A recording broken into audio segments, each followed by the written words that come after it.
as you are, welcome back. It is still 90.3 Voice of the People FM from our studio. It's exactly 7 p.m. Let's get straight on to the hot topics this hour. First, the Federal Executive Council yesterday, Monday, approved the application. I don't want to use simple and correct English to read it. Let me break it down so that people will understand it. So, the Federal Executive Council yesterday, Monday, approved the application of $3.45 billion loan to finance 5 items. That is to use and, sponsor 5 things. When you get a sponsor, right, good. So they include project in the power sector, renewable energy, state resources mobilization program, adolescent girls initiative for learning and empowerment, and a women's empowerment project. That's what they will use $3.45 billion to fund. Don't calculate that money in naira, especially with the exchange rate of about 1,210 naira as at yesterday.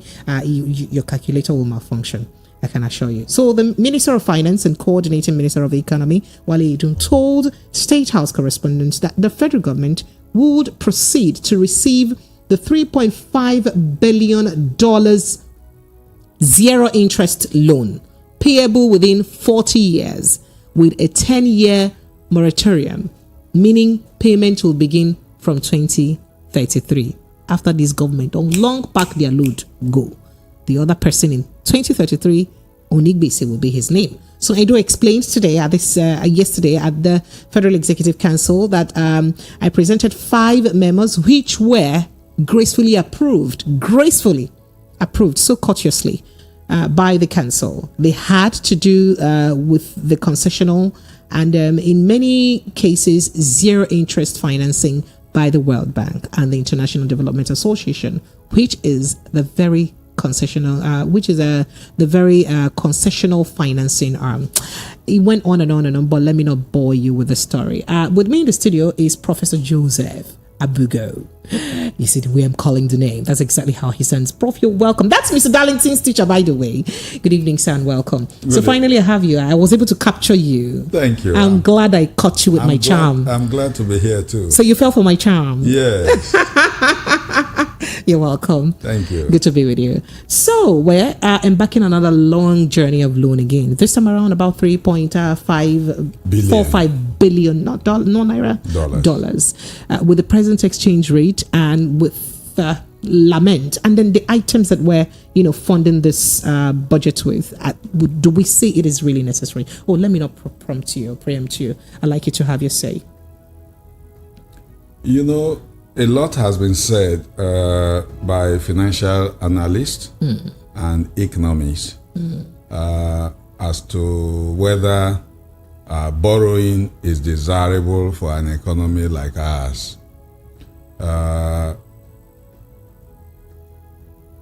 The ratio between our debt burden and our GDP has been brought to the fore in trying to justify.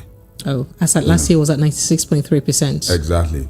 And then comparative analysis are also drawn from economies like the United States of America to say that in terms of debt burden,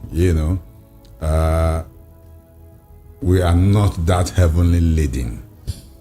And the choice of heavenly anyway. It's okay. So we know for the heavenly race. In other words, heavenly race no concern us. Yeah, in other words, there's room for us to borrow. Okay. And the fact that the lenders are also disposed to lend you also underscores the fact that they find you creditworthy. You're creditworthy. In other words, your economy can reasonably absorb it, and then you're not that a high risk debtor, so to say. Now, the World Bank should be happy because the World Bank actually encouraged us to float our naira, and also they are very impressed with the removal of subsidies. So perhaps that's why. I don't know. Do you think that's maybe one of the reasons why they're willing to? Maybe contributory, and then don't forget also that being a member of these Brentwood institutions, Nigeria has borrowing privileges, have rights, to be able to log in, and get some financing from this institution for promoting, sectoral developments. All right. Now, but all things being said, a lot of people, and I join them in agreeing that it is not just the fact that we're borrowing. What are you borrowing for? Exactly. What do you want to use the money for? Now, if you are using the funds for capital projects that are identifiable, discernible, and then they have a long gestation period and would contribute in igniting, development in the economy, then it may be justifiable. Now, but behind all of that, one expects that when you are borrowing to fund capital projects, it is because you do not have the resources. Yes, naturally. A business owner borrows money to start a business when you don't have money to start the business. Now, but if whilst you are borrowing, we evidently see signs of profligacy, opulence, waste in government, then you wonder whether these borrowings are justified. Are you saying that's the case with Nigerian situation? Well, without mentioning words, I can say that our system is imbued with a lot of waste. We have a constitution that requires that you must have a minimum of 37 ministers. And presently we have 48 ministers. Okay? To run how many states? 36 states. How many and we have almost 10 media aids. How many secretary of states do you have in the United States? How many secretaries of states do you have running the entire United Kingdom of Great Britain and Ireland? As big as it is. As advanced as those economies are. Now, and each of all these offices have a retinue of aides. You see, this is one country where a local government chairman has an ADC. And has a special assistant. Special advisor to special assistants. Of the special assistants. You see a state governor appointing 120 special assistants. Oh yeah, Cross River State Governor broke that record last year. Last time. You see, so each of these special assistants will have a vehicle. They will have monthly stipends. Absolutely. They may have housing. Exactly. So we see a lot of waste. Is it that it hasn't dawned on us that the economy is actually in shambles, or we feel like, or our leaders do feel like it's just it's something that we can handle? What do you think? To what do we attribute the fact that they are actually not paying attention to the fact that we need to be deliberate about cutting the cost of governance, or being deliberate about expenses? It's a systemic thing. Should it continue? Like the Bible would say, do we continue seeing that? The yoke has to be broken somewhere. Who breaks the yoke?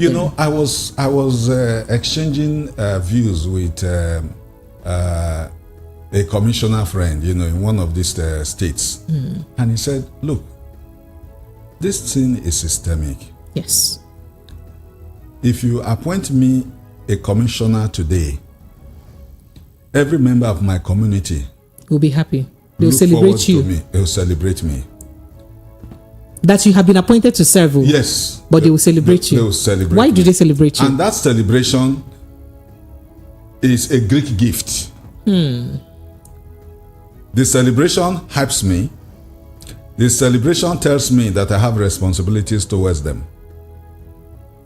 And so, every member of my family or of my immediate community or local government that visits me in the commissioner's office, when he's going, he expects to be given an envelope for transportation. Away from your salary. Away from the salary. And then I get invited to birthday ceremonies in my local government, in the state. I attend funeral ceremonies. And in all of this, I'm expected to perform, as a big man in government, a chieftain in government. So, the society itself, the people in the lower echelon of society, expect so much from you once you get appointed to an office, and the demands are suffocating. Your legitimate earnings cannot discharge them. But the thing is, they expect from you because you have the willpower to give. How about if you refuse to give? Would they kill you? We've had people who said in the past they didn't give and nothing happened. Well, if you... So must we compromise? Okay, let's put it this way. That's what we talk about, societal pressures. The same way we say, peer pressures influence the decisions of our children. So also the pressures of the society on you as an individual is part and parcel of the aberrations that we face. So we're running around same circle, and it's not going to end. But the yoke must be broken somewhere. I don't know how. Do you have any idea how? I don't know. Okay. The Messiah will come. Okay. All right. We'll move straight to the next conversation. We hear that about 848 extrajudicial killings have taken place across Nigeria in the last 3 years, a civil society group, Global Rights, has revealed. In its mass atrocities casualties tracking report published recently, the group said the execution took place between 2020 June to 2023 in, Nigeria. He added that about 127 cases were recorded between January and June this year alone. Between January and June this year, 127 extrajudicial killings this year alone. According to them, now quoting them, they say we seem to be running roundabouts the same figures every year with the execution of 2020 and 2022, but when you think about 127 people killed in the first half of 2023, and you think about the number of officers who have been sanctioned for these killings, and we're still very way off from the way things need to be dealt with. This is what he said. So this is about those who are supposed to protect lives and properties taking lives. Prof, should it be this way? What can we do? Because it looks like we keep crying every day. We keep talking about it every day. From the statistics that we have here, if we look at, just like the Global Report also stated, if we look at the number of people or officers who have been punished for this offense, vis-a-vis the number of people that their lives have gone because of this offense, it doesn't just tally. It is too much. That means more of these officers are not receiving punishment for their actions. People are dying in the very hands of those who are supposed to protect them. I look at it from a much more wider perspective. Okay. How effective is the rule of law? How effective is it not? Is the rule of law. How effective is it not? We have it, Nabi. You see, we have the rule of law, but yes. how effective? Okay. You see, if I seek justice and it takes me 15 years to go through the gamut of the hierarchy of courts to get justice, justice delayed is justice denied. Why is that so? It's because our institutions are weak. The criminal justice system as a whole, the institutions upon which it rests, are weak. They are not well funded. Talking of funding first, what is the salary of a police corporal. We start from there. Go to the police barracks and see the quality of accommodation of policemen. Go to the military barracks and see the quality. You know, I read some, some snapshots, short stories, of American servicemen or English servicemen. When they are done their uniform, they are done it, with a lot of pride. Really good. With fervent nationalism, yes, patriotism. They hold their head high. Why? Because the system takes care of them. They are well remunerated, adequately remunerated. Accommodation is well provided for. When they travel,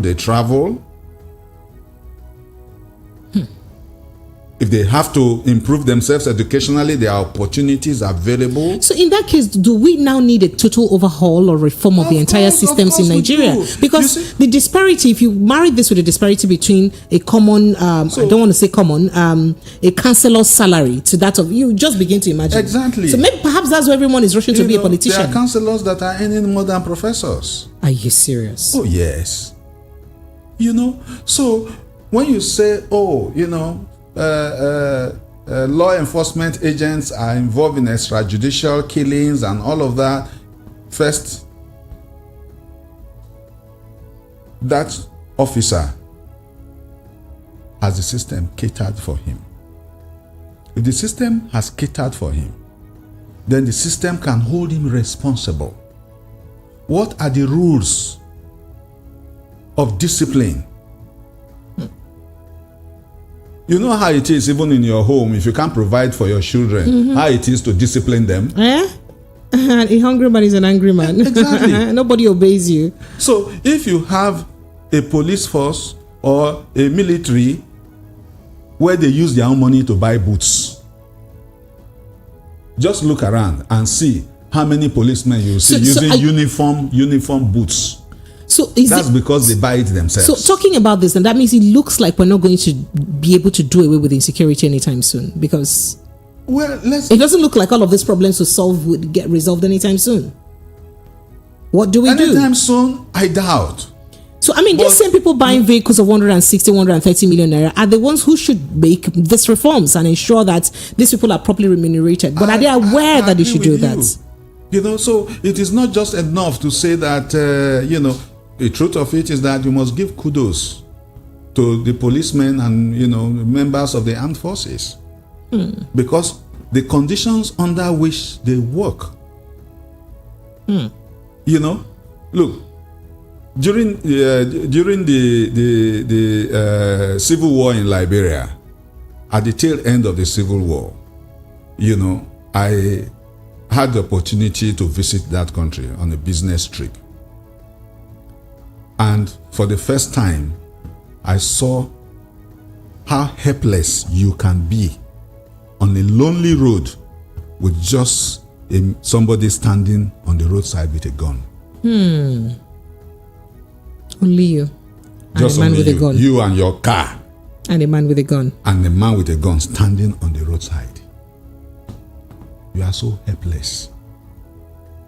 And it occurred to me that is what we go through in Nigeria. You travel from here to Benin, you will see over 30 police and military checkpoints. Absolutely. All of them armed. Absolutely. I'm not talking about customs now. No. Customs is part of it now. And they are armed. there night, day, rain, sunshine. And yet, armed as they are, they still grant you safe passage. They still look out for the criminals. In retrospect, you just think about it and say, look, these guys are doing a lot.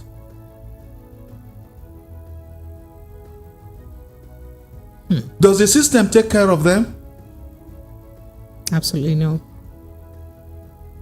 Even sometimes their patrol vehicle, they have to fund it themselves. So if you say, well, I'm not saying extrajudicial killing is something that should be condoned. Far from it. But you're saying that the foundation has to be checked and dealt with. Exactly. All right, so great. Let's move to our next conversation. I mean, this is one of the stories that does interest me a lot today. So ahead of the 2027, I like the fact that INEC is making plans against 2027, or, that the National Assembly is making plans against 2027 now. So ahead of the 2027 elections, the Senate is set to amend the Electoral Act to allow for diaspora voting, at least for presidential elections. Why? Only that one. Let's vote everywhere. Then further on, they say to enable citizens to vote, especially those on essential services abroad, such as military, paramilitary, and other security personnel abroad, embassy staff, and other citizens. And then the Senate is in a communique issued at the end of the retreat in Ikorekpene, Akwa Ibom State, also resolved to also make electronic transmission of results mandatory from the next general elections in 2027. As of the Electoral Act that we have for the 2022 Electoral Act, it is optional. So it's within the discretion of the umpire, the electoral umpire. But now the Senate is looking at making it mandatory. And then including the uploading of polling unit level results and result sheets used at different levels of result collation. So IREV will no longer say we have hitch. Abi, that means it makes it compulsory for INEC to ensure that everything concerning transmission and uploading of results from the polling units to the IREV portal is seamless. That's what this, they're saying. So, Punch is reporting that in the events preceding after the election that brought President Bola Ahmed Tinubu, there were lots of agitations to allow Nigerians abroad to take part in the elections. I'd like to get your take on this, especially since we spent a lot of money, over 305 billion naira, to acquire the Beavers technology, which gave a lot of hope to Nigerians. A lot of Nigerians came back from the diaspora, spent their hard-earned money to take part in this election. They were not even able to take part in the election at the end of the day. So perhaps let's start with the diaspora voting. Do you think it's a step in the right direction, but not just within the those who they say are essential workers? I mean, do you think that it should be restricted to the essential workers, or it should be made open to most Nigerians in the diaspora? Kenya was able to do it in their last election, and they involved quite a number of the diaspora, even though they handpicked countries that they can vote from, but they were able to do it. So do you think, first of all, we're ripe for that? Is this something that is executionable? Electoral reform is a continuous process. I agree. Under the Electoral Act of 2010, some of the innovations we have seen in the 2022 Electoral Act were not there, but they were spurred and brought to the fore by developments in the elections that were conducted under the Electoral Act 2010. Now, the 2022 Act, which we were trying to amend since 19. It was supposed to have been. It took a while because it would have been ready from 2019 election, exactly. But it didn't get ready. It took a while.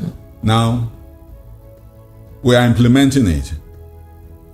And the spate of litigations that have arisen out of the 2023 elections, the most we've seen so far in any election cycle, an eye-opener as to how well the 2022 electoral reforms have addressed some of the failings of the 2010 Act.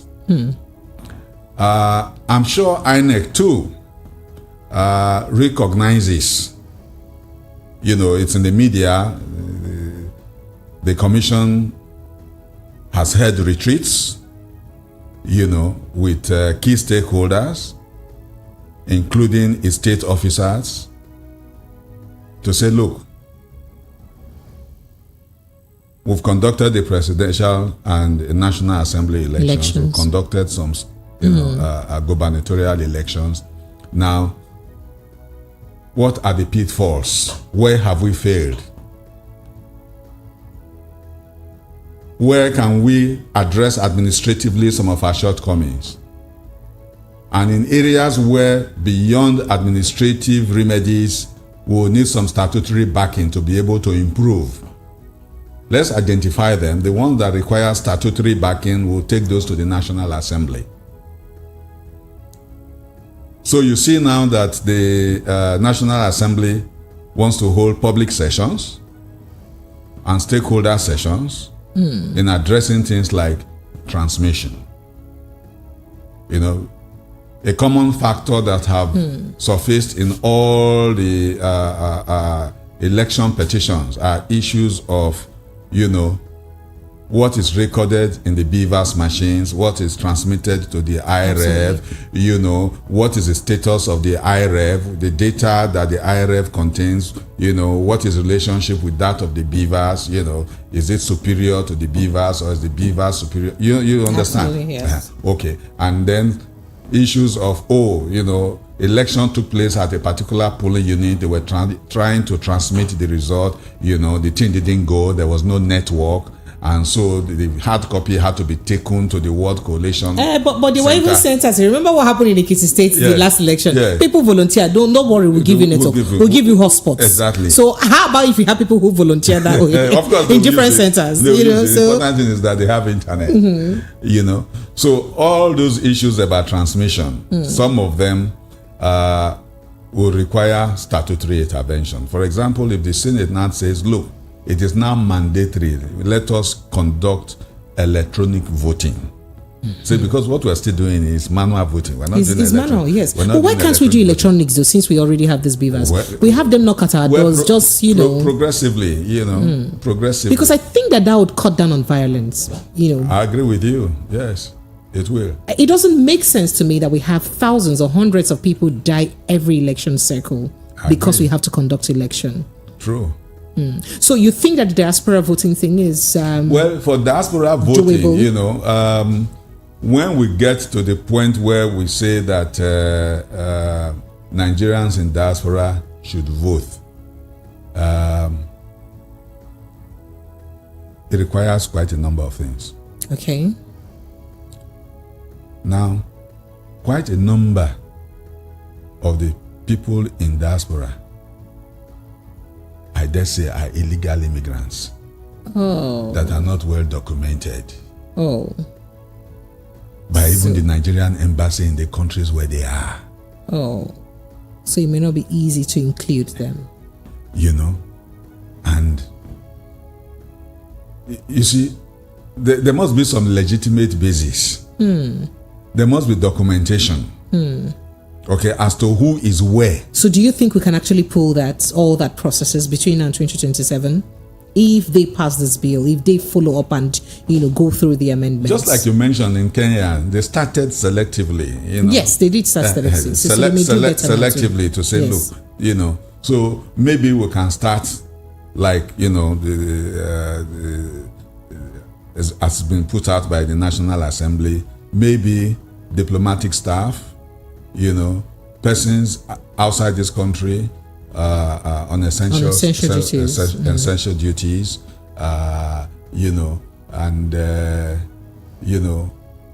those. I don't want to say everybody that is well documented, but we can start selectively.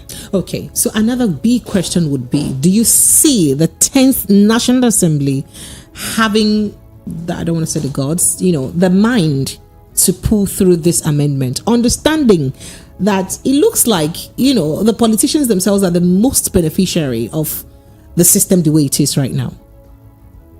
So do you see them understanding that it may also affect their own election cycle? Because it did, the advent of the BVAS did affect a lot of them from coming back, a lot of their former colleagues from coming back. So do you see them also, amending, making amendments that will likely affect them?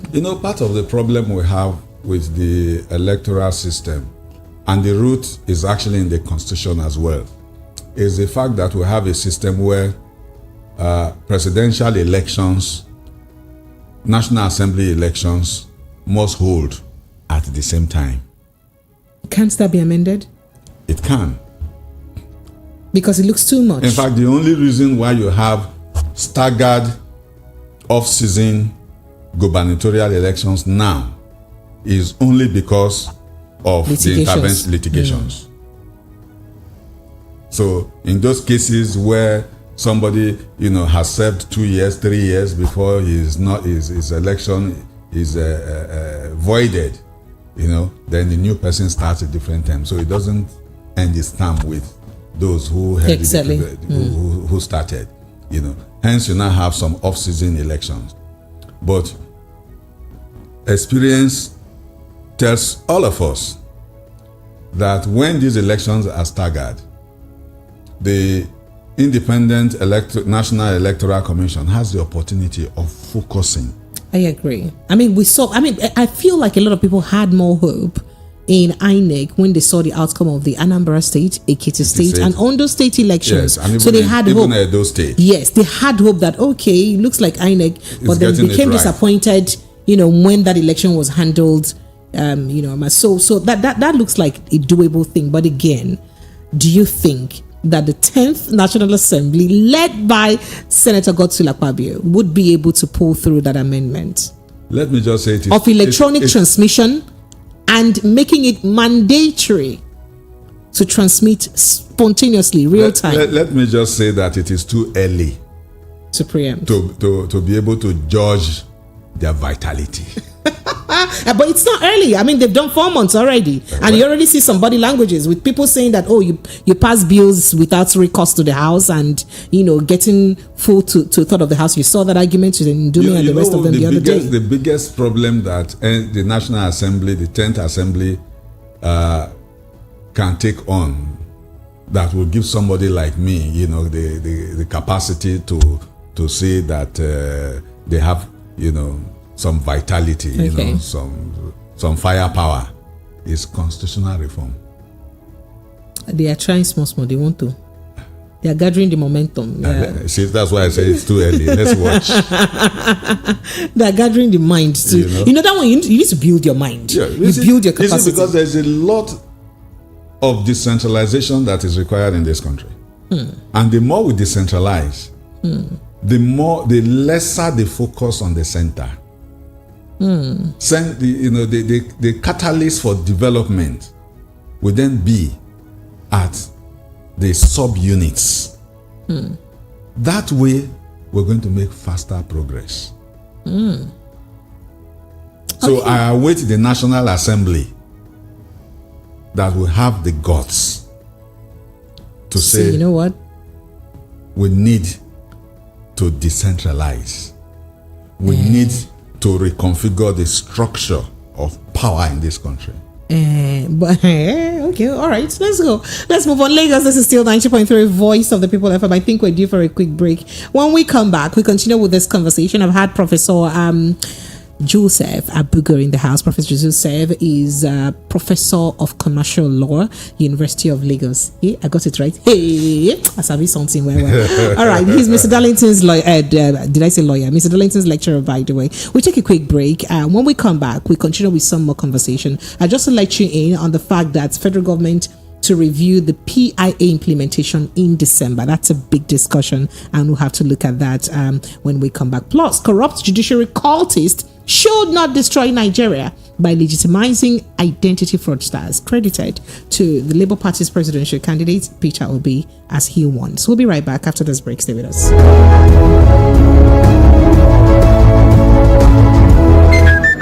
Enugu State government is building a $40 billion economy, among which is the huge International Trade Center. It is the Oji River Industrial Park, the biggest in Africa, located in Ugwoba, few minutes drive to Nnamdi Azikiwe University, Awka, Anambra State. Oji River Industrial Park is financed by African Development Bank, International Finance Corporation, American Exim Bank, Bank of Industry, Infrastructure Development Bank, Central Bank, Taj Bank, Sukuk Funds, and Development Bank of Nigeria. Nigeria. It is time to invest. Don't wait. Oji River Industrial Park has over 150,000 shop spaces and business plaza with state-of-the-art security cameras, fire-resistant walls, hospitals, fast foods, recreational centers, steady power supply, residential spaces for workers and business owners. Indeed, it is time to invest. For more inquiries, visit ojiriveric.com.ng or call Anosike on 0813-180-1541, Jude 0903-194-9623, Adigbo 0704-713-0361, Eda Patrick 0816-817-0210. This project is in partnership with Celox Group.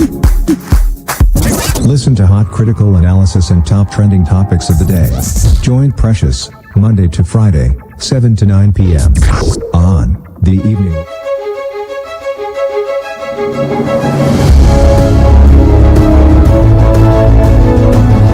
Yes, Lagos, you are welcome back. It is still 90.3 Voice of the People FM, 25 minutes pursuing the 8 p.m. mark. We still have Professor Joseph Abugo San in the house. I forgot that he's a senior advocate of Nigeria earlier. He is a professor of commercial law, University of Lagos. Has been with us in the house, and we've been breaking down quite a number of conversations. First, we did visit about federal government okaying the borrowing of 3.5 billion naira World Bank loan application for power and others. They want to use it to do power, and then to give adolescent girls so that they can go to school, right? Okay. And Professor Buga had chimed in on that. We also looked at about 1,000 killed in extrajudicial executions by Nigerian security agents in 3 years, according to a global report. We also just did look at Senate introducing diaspora voting and mandating electronic transmission of election results, and that's a big conversation. Now, before we go to other conversation, Professor Bugu, the federal government is looking at reviewing the PIA implementation in December. So, the permanent secretary of the Ministry of Petroleum Resources, Gabriel Aduda, says ministry plans to review the implementation, right, of the Petroleum Industry Act (PIA). This, he said, would be with stakeholders in the upstream and downstream sectors after 2 years of its implementation. Mr. Duda disclosed that at the ongoing Oil Trading and Logistics Africa Week 2023, today Tuesday, he called on operators in the Nigerian downstream sector to work together and pool resources to invest in refining petroleum products to address the country's energy crisis. I like that line. Let me take it again. He called on operators in the Nigerian downstream sector to work together and pool resources, that is made and gather money and energy, to invest in refining petroleum products, that is to invest in building refineries. Yes. That is, he's leaving government out of this. Be like say we lose hope for government, so that it can address Nigerian energy crisis. The official stressed that the quality of technology possessed by the operators should not be a barrier to investment in refining. According to him, the review will identify the pros and cons of the act and all the areas that need to be addressed. Quoting him now, he says, the review is expected to be held before the second week, December 2023, where all oil and gas industry players will gather to discuss all the fundamental issues that need to be addressed in the act. It is crucial for all players in the oil and gas industry to embrace the spirit of synergy, adding that the energy landscape is rapidly evolving. That's what he said. The official emphasized that the solution of Nigeria's product refining lies in the willingness of the private sector to make a difference, to collaborate, learn, and inspire one another. So, Prof, let me just take it from, that line that I tried to repeat again. Calling on private sectors to come together and ensure that they put resources together to solve the country's energy, issues, which is more like having, homegrown refineries or making home refined, products. Is it that we've lost hope entirely in our existing refineries? The fact that they can never function anymore by the statement, because he is the permanent secretary in that ministry. for him to say this. I mean, they are the ones supervising and spearheading the refurbishment and the, total overhaul of all the refineries that we are working on now. So for him to have said this, does it mean that there's something they know that we do not know, that perhaps the government refineries may never get to work? I don't think there is anything that you and I don't know. There may be a lot that we do not know. No. Let me tell you some of the things that are very evident. Okay. The Port Harcourt refinery is over 30 years old. Yes. The Warri refinery is over 30 years old. Yes. There are other refineries that have been that old in this world and they're still working. Okay. Yes. You know, sir? Yes. Okay. Now, but how come those countries' refineries are still working even after that, long time, and ours can't work? Well, just look at it. Okay. We have spent billions of dollars, not just naira, in turnaround maintenance Absolutely. of each and every of these refineries. I do agree. And yet, we do not have petroleum products. So why do we keep paying the refinery workers? Because these people are still on the payroll, spending billions of naira yearly, paying them salaries for a work they are not doing. Precious. Sir? Don't look for trouble. Okay, sorry, from sir. me. You see, refinery. I'm sorry, sir. Refinery, because it's surprising for a country that doesn't have money. Refinery workers, okay, are not refining products.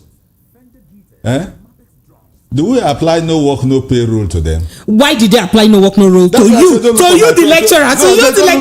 I mean, when President Tinubu was magnanimous enough to say they'll pay you 4 months and leave the rest. So why would they apply that? They won't apply that to doctors, to others. Why don't they apply that to refinery workers? Why are they exceptional? The refinery workers, they are not productive at all. Zero productivity. They remain on the payroll. Absolutely. They were trained with government money. Absolutely. I, as a professor, I was trained with private resources. Okay. And then I'm supposed to eke out a living from my vocation, right? And then when things are not right and I protest, and then the government smacks me with a sledgehammer. Those are some of the inequalities we see in the system. Okay. But let's come back to the refineries, where I said there's nothing new that you don't know. We know that we've invested so much money in these refineries and we're not getting refined petroleum products. We also know that the amount of money we have spent of them could have built us 2 or more new refineries. But we've spent all these monies in the name of turnaround maintenance. So, is there hope? Doesn't look like. Exactly. So the permanent secretary has not said anything new. I didn't say he has said anything new, but I'm wondering why we keep spending a lot of money on, workers that are not productive. What he has said now, maybe, is a hamburger of what government intends to do, to say, look, we don't want to spend more money on this thing. Let's focus on the private sector. But talking about the private sector, okay, the whole idea about the PIA, okay, was to deregulate, yes, and open the space yes, for private sector operators. Yes, please. And in the 2 years of the PIA, at least a few things have been established. Okay, like what and what? One, NNPC has been registered as a and it's not a limited liability company. How functional have they been since they're whether it's still functioning as a government company and only as a private sector company? Because I was going to ask, how effective have they been since that? Well, as a private limited liability company, it has functioned now for 2 years. Absolutely. Under the Companies and Allied Matters Act, after 18 months of operation of the company, they'll start paying taxes. It should produce its annual returns accounts. So are we seeing audited accounts? Yes. As a private company. Yes. Now, have we seen the accounts? Have you seen, sir? No, I haven't. Okay. I thought maybe you see. You're a prof and son, sir. You're a prof and you're a son. So, those of you that are senior advocates, the things that you're privy to. You sniff information, so you get it before me. Okay. Okay. So, we now have a government agency registered as a limited liability company. Yes. The whole idea is that it should function with a private sector orientation. Yes. We also now have in place the Upstream Regulatory Commission. We also have the Midstream and Downstream Regulatory Authority. Yes. All right? Now, these two institutions, the Commission and the Authority, I haven't seen them present any scorecard in 2 years as to what they have achieved. The Regulatory Authority has powers to grant licenses for modular refineries. It has powers to approve gas projects. Why don't we even have these modular refineries functioning? Because this power, the reason I raised this the other time, from a good authority, I did gather that it's been a long time that, we had proper importation of kerosene. Yes. Right? That most of the kerosene that we have, it's from illegal our Fire brothers are the ones refining it. Yes. So if they can, that they actually refine and send to filling stations. Yes. They illegally refine and send to filling stations. Yes. So if they can illegally refine and send to filling stations, then what are we waiting for? Ooh, Precious. Why can't we give them the proper licenses and make them do it the right way? Precious, during the Nigerian Civil War, how did Biafra get fuel to wage the war for 3 years? Oh, wow. They were producing. They were refining by themselves. Refining. So the local technology is there. Then what are we doing? It's that same technology that you are seeing in the creeks of the Niger Delta. The Nigerian Navy and the Nigerian Army descend on the creeks. They discover these illegal refineries, and then they destroy them and use the raw materials to further pollute the environment. I don't know. We haven't seen a government effort that has undertaken to coalesce this indigenous technology, to harness it and give them a source of crude for them to produce for us. Because I'm still wondering the brain behind burning a vessel, an oil-laden vessel, instead of offloading the oil from the vessel. You have your oil, you see somebody with the oil, you catch them red-handed. Instead of you to offload your oil, transport and go where you go sell them with better money, you now burnt it. I still don't understand the rationale. You further pollute the environment. Can you help me explain, sir? Maybe I just told you that the irony of it all. There may be an understanding that the professor has that you may not have. You further pollute the environment. Oh, wow. We're talking of environmental pollution. We're talking of cleaning the environment. But you identify those you tag as illegal refiners. Now, okay, what is actually the problem? The problem is probably that the crude they use to refine, it is stolen.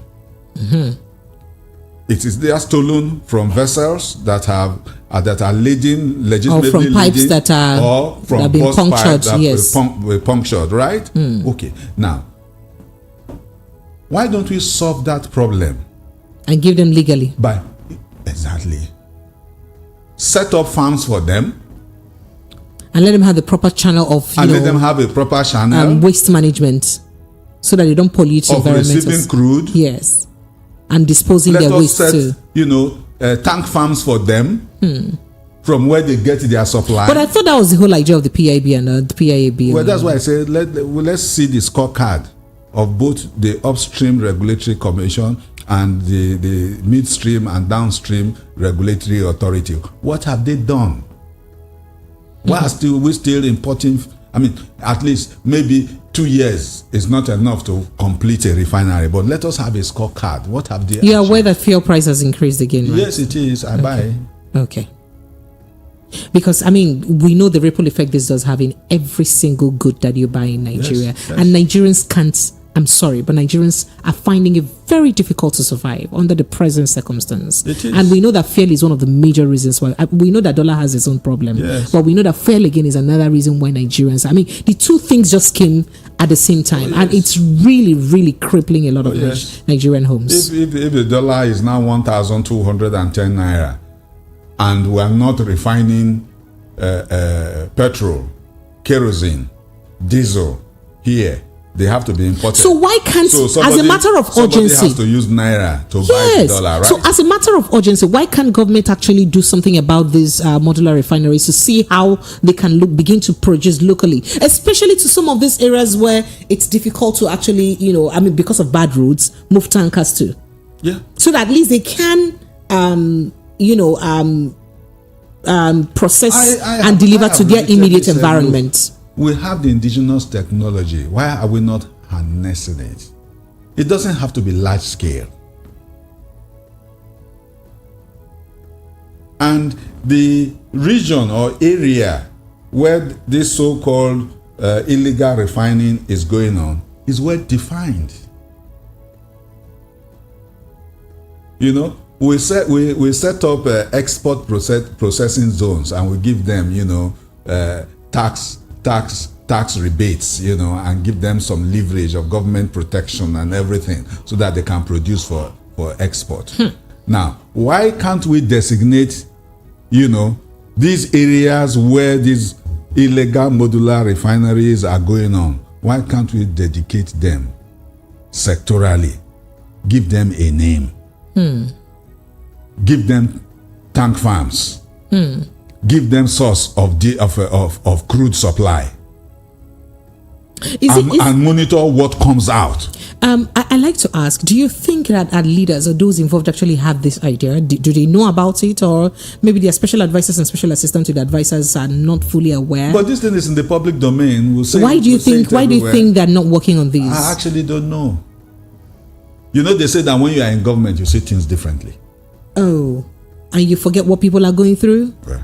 All right. So, Lagos, let's quickly run through the story and then we'll open the phone line so you can chime in very quickly. Presidential candidate of the Labour Party in the February 25th presidential election, Peter Obi, has warned that corrupt, unquote, judiciary cultists, he said, should not destroy Nigeria and its democracy with their relationship with powerful politicians.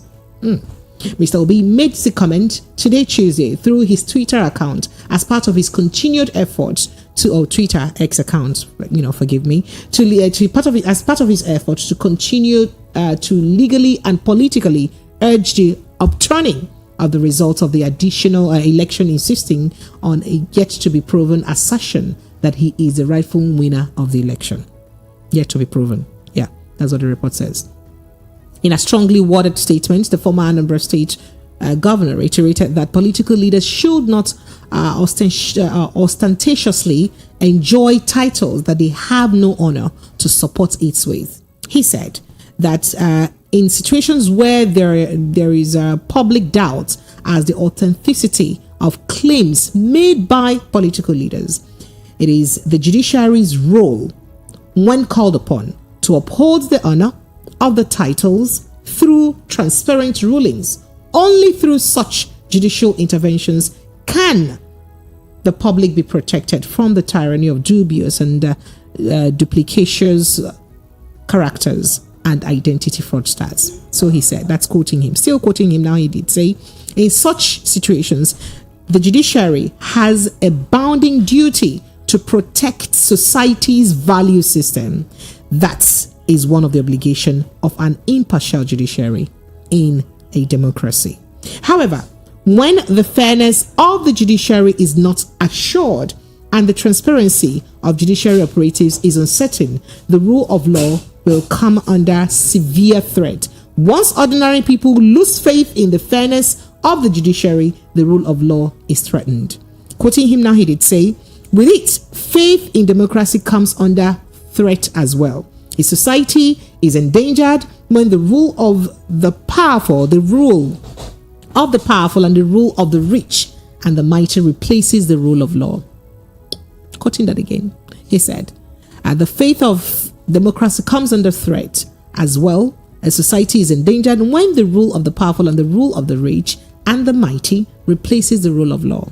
When that happens, justice becomes a commodity to be traded between the rich and powerful and a cult of corrupt judiciary operators, he quoted. I do end that quote, and that's what Peter Obi, the Labour Party presidential candidate, did say. Lagos phone lines are open 0700 903 903 903. That's the number to call. That is 0700 903 903 903. If you are calling from the diaspora and you'd like to chime in on this conversation, you can call the WhatsApp line. The WhatsApp number is 0700 903 903 9. That is 0700 903 9039. Hello, good evening. Good evening, please. Yes, good evening. Welcome. What's your name, sir? Where are you coming from? What I want to say concerning what the doctor or the prof is saying is that Nigeria has the capacity to refine products refine products locally. He said that even for 2 years that there was war in Nigeria, that the Biafrans fought and did not import a liter of petrol or gas or diesel from any country. They manufactured it locally. Yes, that's what Prof. So what we are saying now is that Nigerians are wasting the resources and punishing people by not doing the right things. Where are the people in the refineries being paid when they are not doing their work? Where are people suffering? If the federal refineries cannot work, let those they call the modern refineries work. Yes, if the federal government cannot handle it, let them hand it over to individuals or companies that can do it. All right. We are suffering. Let me tell you the truth. Nigeria will get a situation when, if they don't do the right thing, nobody will be saved. This is the truth. We are suffering. Thank you. Let the border open. If you don't want to open the green petrol, import water generators, water motors, so that Nigeria can release water. They manufacture something in China. So let people begin to think about something better. We have technologies, we have engineers that can build refineries without bringing the Igbo people back into our country. Thank you. Thank you so much. So what I'm saying, Honorable Sam or the professor that is there, you are saying the truth. And even the coordinator there is also saying the truth. Thank you. We Nigerians, we are suffering. Please, nations of this Nigeria, listen. People are suffering. Do something good. Thank you. Thank you so much. I appreciate it. Hello, good evening to you. Yeah, good evening. Thank you, Precious. My name is Fortunatus. I just want to ask quickly. Where are you calling from? This money borrowing now that we heard that they are trying to borrow, will it enough to do like 1 or 2 refineries? No, refinery is not the refinery is not in the package. This one they're borrowing is for another thing. You're borrowing for all of this. Can money get us 1 or 2 refineries? That's one. It should get a pocket of modular refineries.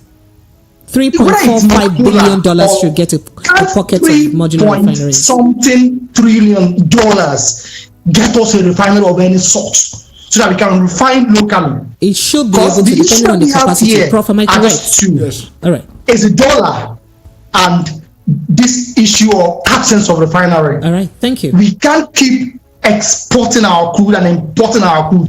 That cost of exporting and importing alone is enough to get us refineries in Nigeria. Okay. So can this money, can they borrow to build refineries in Nigeria?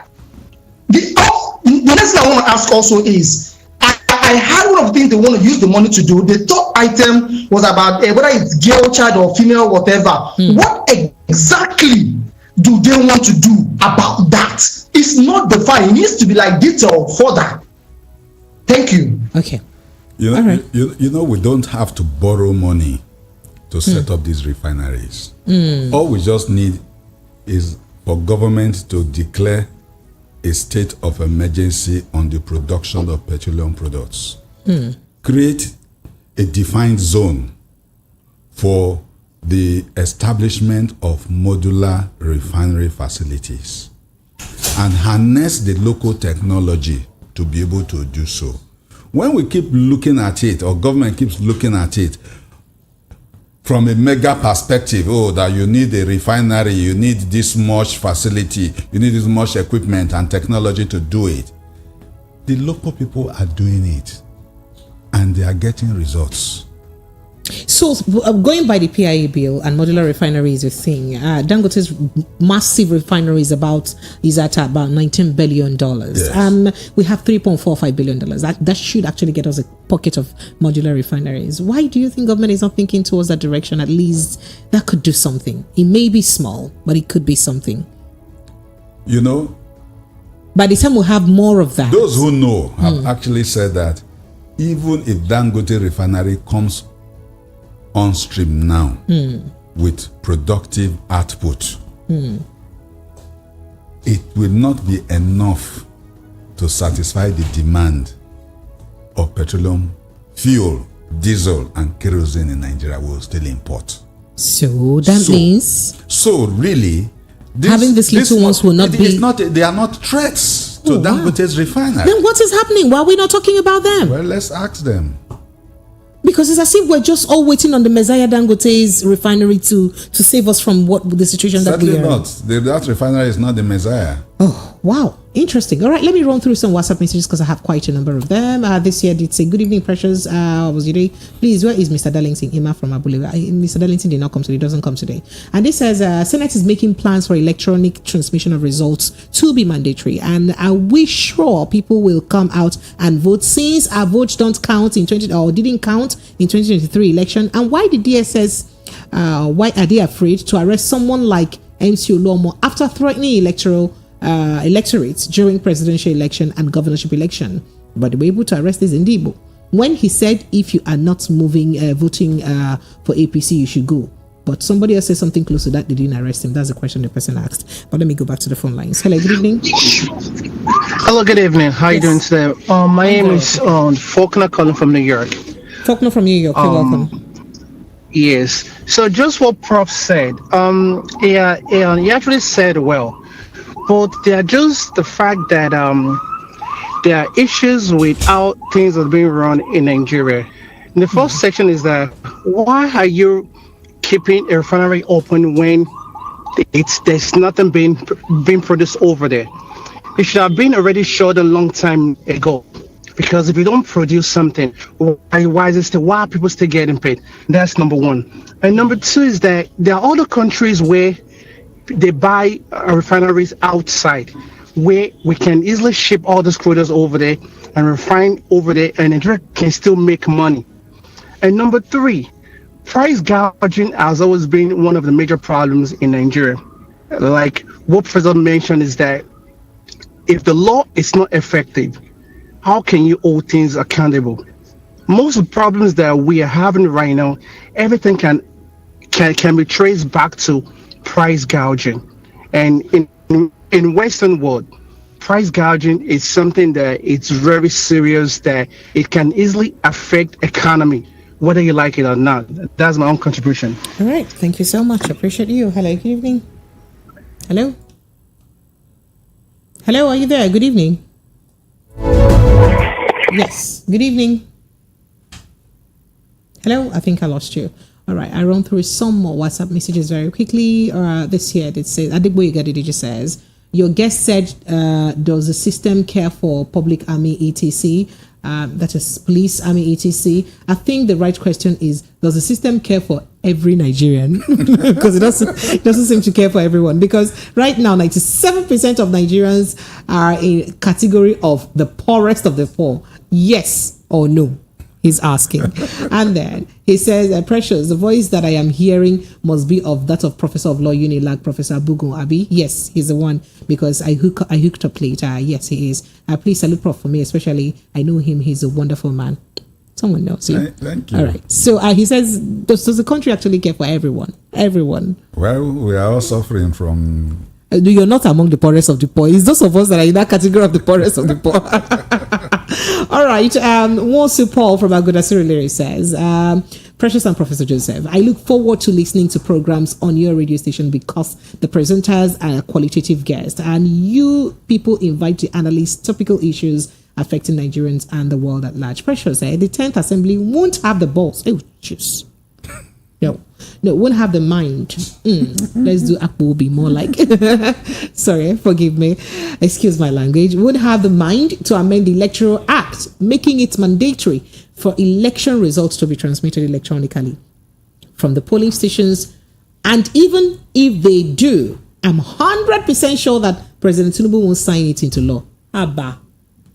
Why are you so sure? I don't know. Like, he's beating his chest. He's 100% sure. Why are you lying, guys, like this? Why are you guys doubting Thomases? This is not fair. Let me go back to my phone lines. Hello, good evening. Hello? Good evening. Yes, welcome. What's your name, sir? Where are you calling from? This is somebody calling from Suburede. You're welcome. Go ahead. Yes, I just want to make a little comment on this program. Let me tell Nigerians the truth. Let us not just behave as if we don't really know what is happening in this country. About the modular refinery we are talking about. Let me tell us the truth. If this crude oil is in the north, they give me modular refineries would have been working perfectly. The federal government would have supported everything about it. But because it is in the Niger Delta, they don't care. They don't want it. If it is in the north, we will not be talking about modular refinery. They would have defeated it. They would have made it to be working by now. That is what I want to say. And they know it is the truth. Bye-bye. All right, thank you. So, Prof, now marrying this with, what played out with Professor Adesi Gumi's, I don't want to say rant, but it looks like, statement about a Christian, Wike, being the minister of FCT. Whereas the oil that is in the Niger Delta have had more ministers, I don't want to say more northern ministers, and also more people within more northerners in the NNPC than there are more northerners in the NNPC. Of course, yes. That's a fact, yes. right? The official language, is it the official language? In the NNPC headquarters is Hausa. Are you serious? For an oil that is domiciled in the Niger Delta, more in the Niger Delta. Yes. All right. So, what's your response to this? Do you think that if the reverse were to be the case, the modular refineries would have been giving, an urgent attention? Well, I hold strongly to the view that the Niger Deltans in this country have been exploited and have been abused. How? Wike is a Niger Deltan. Does it look like he's abused and exploited? Well, I'm talking of the exploitation of the resources of the Niger Delta. In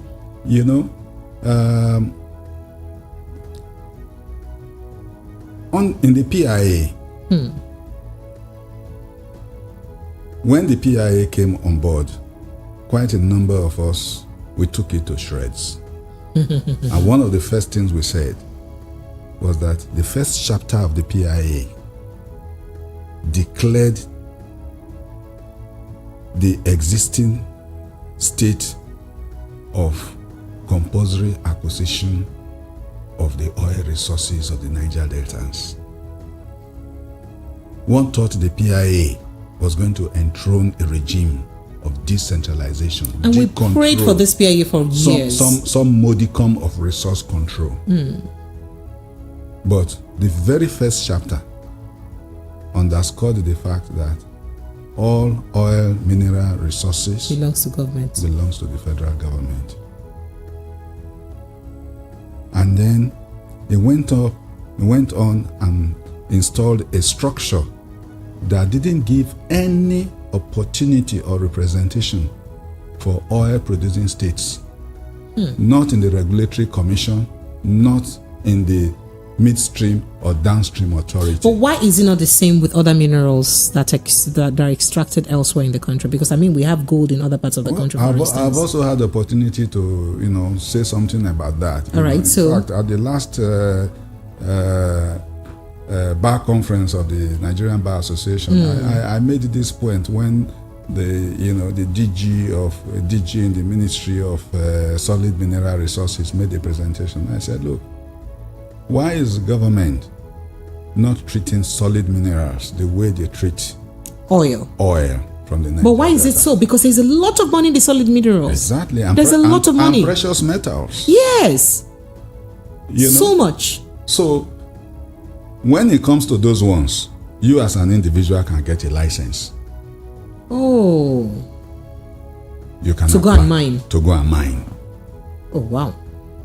And you pay a modicum as royalty. And I, as a Niger Delta individual, for instance, cannot mine gold in No, I can't even mine gold. No, so if I can get a license to mine gold, yes, anybody can. Yes. But I, as a Niger Delta, cannot get license to mine gold in Zamfara, for instance. No. But if I was from the north, I had license to mine gold. Yes. Then how many Niger Deltans have the oil well? Even if there's window for you to get a license to mine solid minerals in Zamfara or in Benue State, the critical factor is, why won't I get a license to mine crude oil? To exploit crude oil for my grandfather's land. Who are those who are actually, and so benefiting from the oil wells? With respect to those ones, then the federal government then says, from point 1 to point 2 to point 3 to point 4, put together, constitute an area, and we'll call it a oil mining license 1, oil mining license 2, and then we'll grant one to Danjuma, we'll grant one to Yahaya, and we'll grant one. You understand? Those are the kind of things that are happening with the resources of the Niger Deltas. So, the caller, yes, there is every indication that if it were otherwise, the powers that be would treat these matters differently. Are you serious? All right, caller. Prof has answered your question. This says, please, what is the name of your background? Oh, rest with this background song now. Please, rest. Please, just forget about this background sound for now. We're talking about important things that affect our country, right? All right. So, let's see. This says, good evening, Precious. Please, what's up with glitch declared by INEC? I don't know the glitch yet. And they said politicians and Yakubu. Well, let me go to this call because I obviously can answer your question on this glitch. Hello, good evening to you. Hello. Hello. Is that your? Yes, this is Voice of the People FM. Welcome. My name is Precious, and I have Professor Abugo on the line, with me in the studio. Yeah, my name is Ike. I'm getting the prof on your studio. Prof, good evening, sir. Good evening. Yeah, please, I want to ask a question. Why is it difficult for any president to restructure Nigeria? Because APC has been, since 2015, they said they're going to restructure Nigeria. And Jonathan did confederation was confirmed in 2014. Yes. Yeah, confirmed 2014, and there's a document that has been the document has been tasked to follow up how to reform Nigeria, and these guys, none of them is talking about it. And there's no way Nigeria will work in this present system. We just like repeating the same thing year in, year out, and thinking that we're gonna have a different result. It can never work. Nigeria can never work in this kind of system of government we are practicing. Honestly, I don't know what happened to all these guys. All of them promised restructuring, but I can't see any sign of it. Of even this Tribal administration. All right. I don't know what's going on. Please, I need an answer. What's happening, sir? All right. Thank you, Augusta. Thank you. I like the way. I like that crying on you. I like that smile on your face. Like, okay, they don't ask you, special assistant, yes, sir. Special advisor, sir. Precious. Please. In this country, we don't have a system of holding our politicians accountable for the promises they make to us. When the APC government wanted power and an overthrow, or more or less throttle the ambition of President Jonathan to have a second term, constitutional restructure was a prime item in their manifesto. Did we ever see a copy of that confab anyway? Oh, the confab report? Yes. Oh, yes. Okay. Yeah. But you know that eventually I don't think it was like really publicized and made very... Yes. Yes, it wasn't. Exactly. Yes. Why was it hush-hush though? Why did we get to hide the things inside? And then the next administration just, No, you see, that's the thing. Some of us blame President Jonathan, former President Jonathan. You know, now he forbade till the twilight of his first term before putting together that confab. So by the time the confab submitted this report, the elections were so close that it didn't have a window to implement the recommendations of the confab. And President Buhari, who took over, who rode on the wings of the promise of restructuring, came on board and openly told us in this country that he's not looking at the report. And when the debate got heated up as to whether or not to implement that report, the vice president was used as a tool to try and convince all of us that what we need is not restructuring. Is what? That what we need is economic restructuring. Did we get that in Even the Buhari's economic administration? restructuring we didn't get.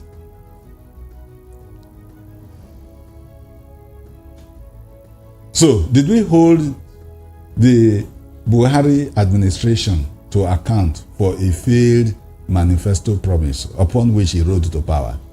The answer is no. Now, the same APC government has also told us that it will continue the policies of the Buhari-led APC government. So it is not likely that constitutional reform or restructuring or devolution of powers will come before the 10th Assembly. You know, Adelia said that it's too early to judge them. That's what you said, yes. Yes, but you see, APC is a continuum. They promised us in this country that there will be constitutional law reform. We have not seen it. Okay. All right. A few messages here. This here did say, Yusuf from Ijegu says, Prof and Madam Precious, most things continue to go bad in this country. Who says it must? And then he says, please remove your mind from any refinery working or even the government building one. It's more profitable for them and their cronies to import petrol than for us to have a functional refinery. And then we are also forgetting that the president months back said that they are saving trillions in the so-called subsidy removal. Why are you borrowing again if we are saving trillions of naira? That's the question. The media have to do better in reminding these promises or remembering these promises by governments. They are easily distracted. Mark from Agege. You do remember that the federal government had mentioned that they have saved, a few trillions of naira. Oh yes, they have. From the oil subsidy, and they've been sharing the largest allocation so far, really, since this stop. So one will be wondering, okay, so if we're sharing all of this allocation, what is happening? Yes, and the price of crude still remains the same. Has remained above $70. Above $80 for about 3 months now. For a couple of weeks now, it's been above $80. Yes. So what are we doing? So why are we still borrowing? Why do we have to go back to borrowing? That's a big question. Unfortunately, Prof is not even answering me. I don't have capacity to answer. Hello, good evening to you. Hello, good evening, Precious Refinery. Good evening, Prof. It's not Precious Refinery, Prof. Are you seeing what they're doing to me in this issue? That's what they used to do. I've elevated you to elevate me to refinery without oil well. Not be you hold the whole refinery for Niger Delta. You mean now? You mean that me whole and me don't work? You're welcome, Nedu from Switzerland. Go ahead. I have said it before. Thanks to that our brother who said if oil is being found in the north, that all these modular refineries will be working there. Thank God to that guy, because I have said it before that our mineral resources in the north are being mined by individual. In fact, they give license to Oyibo Chinese people. They have more access to our mineral resources. Which country does that? that somebody will be tampering with your mineral resources. That's why they said in Zamfara Republic that even a Chinese man is well protected, because they knows the terrorists. Terrorists know them because they have to pay these people to be able to work. You see, these people have hijacked this country, the elites, and nobody's talking. You know, I don't want to say the North is our problem. The problem is the whole Nigeria, because the North, they are just, I don't want to say the way they are doing their people. Just like you see last time, how many billion Kano State spent getting people married, mass wedding, they call it. What is their aim? Another poverty, building poverty to people, because these people don't have money for marriage. You make them to get married. I don't know if it's 20,000 they give each family or what. Then their aim is to give birth. This population they are looking for, people they will use for votes. That is their aim. They are not making those people to get married so that they will be rich tomorrow or they will have life tomorrow. No, it's just give birth. If you immediately give birth, it can be alamajiri. He don't care. Just give birth. We need these people for votes. You see, the elites have hijacked Nigeria, and Nigeria don't know that the North suffers more even, because their elite is more, I don't want to say wicked. I didn't say wicked, but they are more. You can put your own words there. Then let's go down to Peter Obi. What he said is totally truth. Our country has been hijacked. Every section of our country is hijacked. Every section of our country is hijacked. You know, but the solution is people have to come out to say enough is enough. If not, we are going nowhere, because we keep celebrating the corrupt people.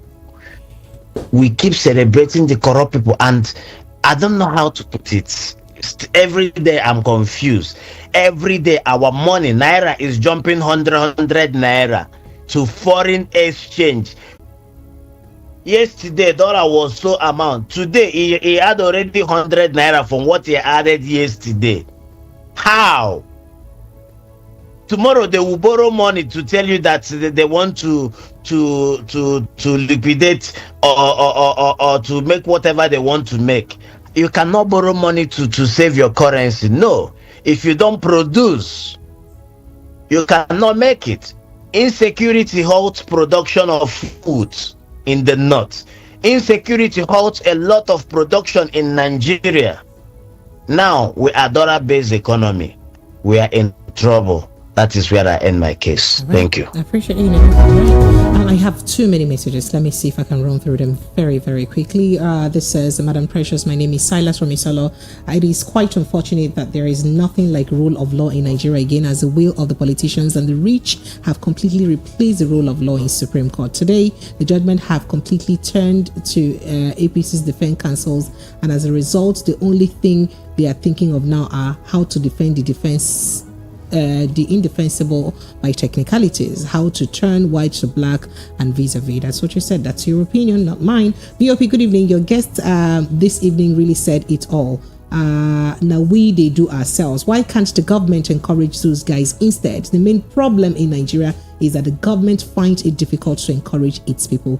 Okay, Chika from Ayobo sent in that. And then this says our elections. Straight bullet don't reach you. Straight bullet don't reach you. He say, why are they professor when they can't invent? Matter is full of controversies, falsehood and deception. Remember how touts were used to, and bishops representing bishops and Khan for unveiling the running mates. Steve from Agege sent in that message. I can't read all of that. Now, to add to what Professor said about mineral resources, there is a creek. You can dig diamond and other crystals for free. All you have to do is pay $10 gates fee. Work with your shovel and revenue are generated easily. It's absurd. Continue to feel like the king and use the head of other regions as their footmat. That's what this person said. Like, he just said it like that. David Adunri says, the energy transition from fossil fuel to clean energy that is sweeping across the world will ultimately render investment in crude oil refineries worthless in Nigeria. While the $3.5 billion loan from World Bank, 3.45, not 3.5, three other objectives. It runs contrary to the policies of Nigeria's National Development Plan 2021 to 2025, which charges the private sector with responsibility to form development capital for the economy. For there is productive economy to be developed substantially. The domestic factors of production must go less than 5k were executed publicly, but in the present, people who steal in billions are celebrated publicly and radiantly smile their way to the Senate, state houses, and even the presidency. Concerning the electronic voting in our elections, if banks' ATMs can serve the country nationwide, can't they also use them as technologies to conduct elections nationwide? Because almost every bank have ATM in one community or the other. Godfrey from Surulere asked that question. Yeah. All right. So it's possible, doable. It's possible. It's doable. All right. And then this says about this illegal refinery, the cabals will not allow it. BEX, they feel that it will affect them, and government agrees to accept the illegal refinery cabals. You will find a way to hijack it. Okay. If government finds a way to accept the illegal refineries, that is to domesticate them to modular refineries, that the cabals will find a way to hijack them. That's what he's saying. He said, does it mean that if I mistakenly discover oil in my father's land in Mbisego local government area, I will come and claim the government to come and claim it before? Yes, already claimed it. From Ajari State. Don't even try to Oyekachi. Once there is anything, you see, before you found it, I was just going to say that. So crude oil is not that kind of thing. Crude oil is it's a commodity that has not just government's attention, but international attention.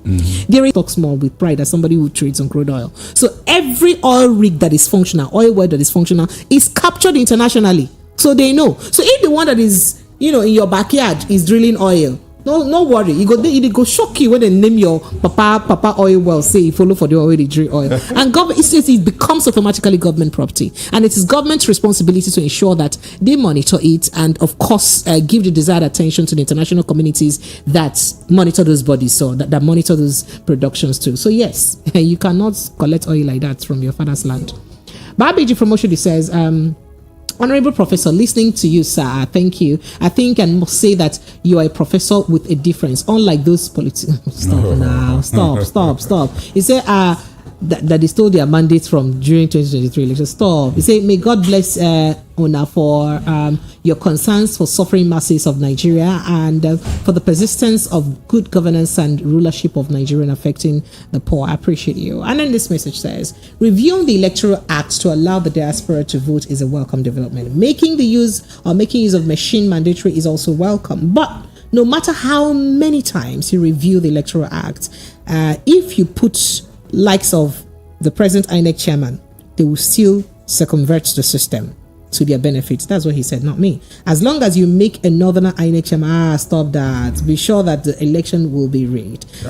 Which country will still allow the INEC chairman or present INEC chairman to remain in office and yet again to run another election, putting the entire country into jeopardy?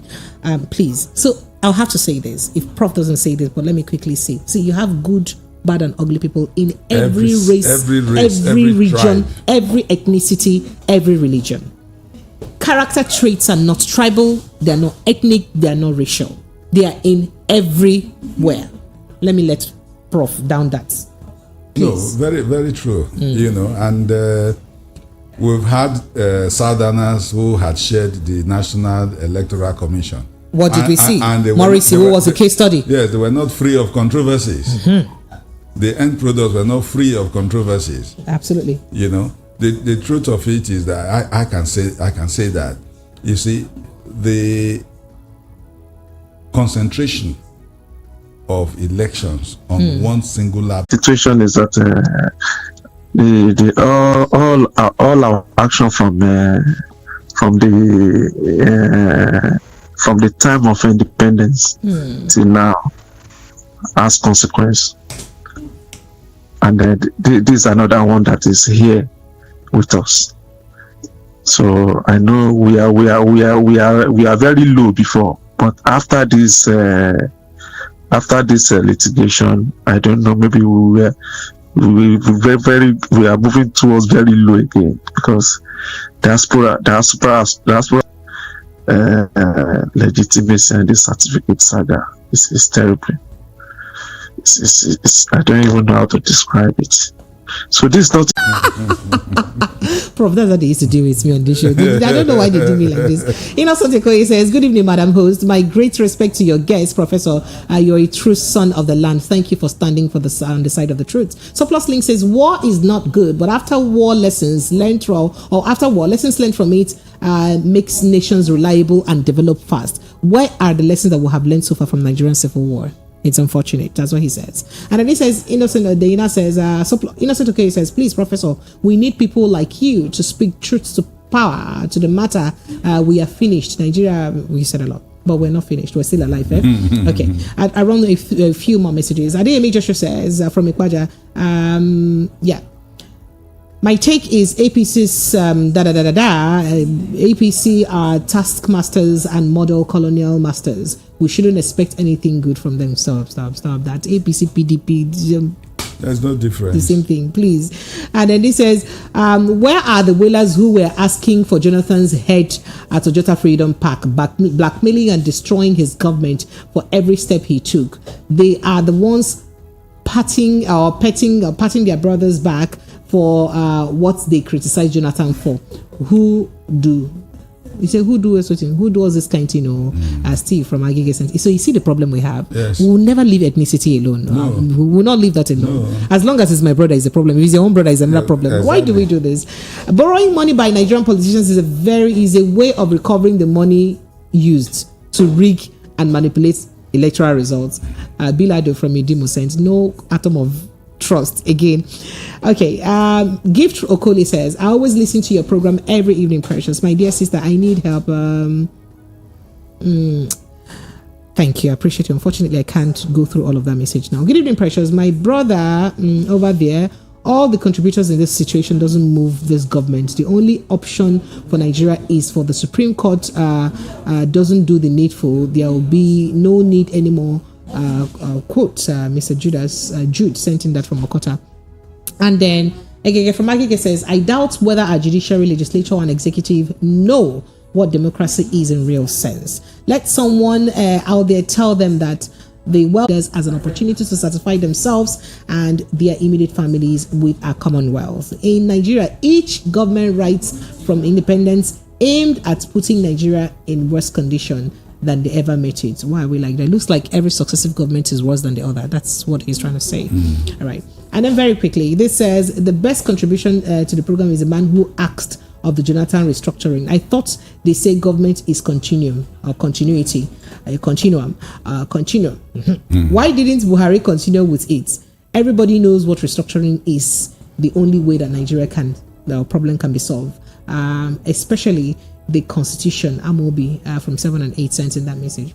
So why didn't the Buhari's government do anything about it? And then it says, good evening, Precious and your guests. My take this evening is, I just want to suggest is Nigeria should go and hire a leader to come and lead us so that we can know our problem. Kelechi from Oshodi sent in that message. Let's take a quick breather. In case you've just been joining us, who have been talking on quite a variety of issues, we did tell you that the federal government has okayed the borrowing of 3.45 billion naira from World Bank application. From World Bank. And we want to use the money for energy projects and renewable energy, state resource mobilization program, adolescent girls initiative, and learning empowerment for women girls. That's what we want to use the money for. $3.5 billion, not naira. Dollars. You heard me right. Don't calculate in naira. Your phone will have problem.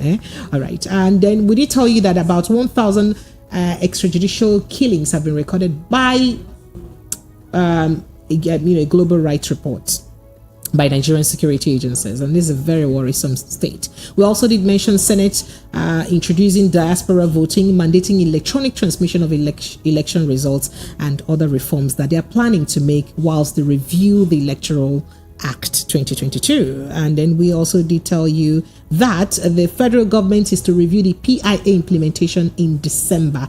And that's where we have been talking about all the modular refineries and all that and all that and all that. And hey, we did tell you that Peter Obi did say on one that corrupt judiciary cultists should not destroy Nigeria. The Lagos State Sexual Offences and Domestic Violence sitting in Ikeja on Tuesday sentenced medical director of Optimal Cancer Care Foundation, Dr. Olufemi Olaleye, to life imprisonment for the defilement of his wife's niece.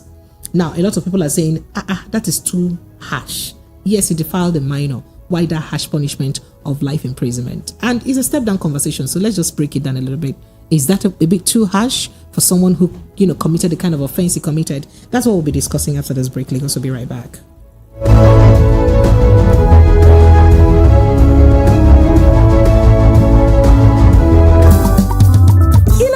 na-akpọta ugbu a n'Enugu steeti dịka gọọmenti Enugu chọrọ iji ijeride $40 billion were wulite akụnụba n'ala Igbo bụkwa nke Oji River Industrial Park so n'otu n'ime ya. Oji River Industrial Park bụ ụkpụrụ pụrụ iche gọọmenti steeti Enugu chọrọ iji kwalite akụnụba n'ala Igbo. Ọ bụ ndị Sellers Group na-arụ ahịa bụkwa nke ga-abụ ọkaibe na mba Afrịka gbaa gburugburu. Ọ bụ n'ugwu ọba bụkwa nke dị nso na Nnamdi Azikiwe University Ọka ka a ga-arụ ya. Ọ ga-abụ ahịa ihe niile ga-anọ n'otu ebe matakwa na a ga-ebuli ọdụ ụgbọelu Akanibiam International Airport Enugu bụkwa nke ga-eme ka ngwa ahịa na-esi na mba ofesi na-abata ma na-apụkwa. Ndị ji ego na-akwado ụlọ ahịa gụnyere African Development Bank, International Finance Corporation, American Exim Bank, Bank of Industry, Infrastructure Development Bank, Central Bank, Taj Bank, Sukuk Funds nakwa Development Bank of Nigeria. Maka ịmata ihe ndị ọzọ n'uju gaa na ojiriveric.com.ng maọbụ ga kpọtara nọsi ike na 08131801541, Jude 0903-194-9623, Adigbo 07047130361, Elder Patrick 08168170210. Ọ bụ ha na ndị Sellers Group na-arụkọ Oji River Industrial Park. Nke a bụ nke anyị. Attention broadcasters, independent producers and content streamers.